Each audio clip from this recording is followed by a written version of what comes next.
Il Parlamento europeo ha approvato con un'ampia maggioranza il Recovery and Resilience Facility.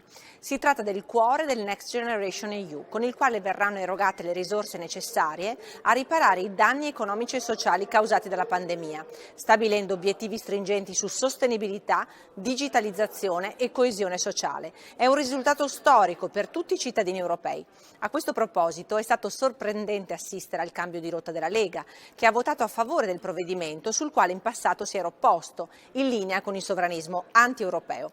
Spero che i compagni di Matteo Salvini manterranno questa direzione, anche quando si tratterà di discutere e cambiare finalmente il Trattato di Dublino in favore di una corresponsabilità di tutti i Paesi alla gestione dei migranti.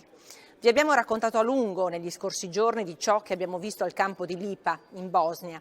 Quelle persone bloccate da mesi al gelo sono il risultato di una politica europea poco coraggiosa e del cieco ostruzionismo di alcuni Paesi.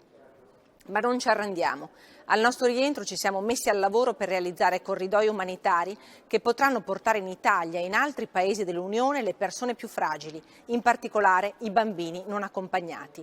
L'Europa è in prima linea quando si tratta di diritti umani, sia all'interno dei confini dell'Unione, ad esempio abbiamo trattato in aula le misure restrittive sull'interruzione di gravidanza in Polonia, che privano le donne polacche di un diritto fondamentale, sia guardando oltre il Mar Mediterraneo, dove Patrick Zaki continua ad essere tenuto in carcere, per il quale non ci stancheremo mai di chiederne la liberazione.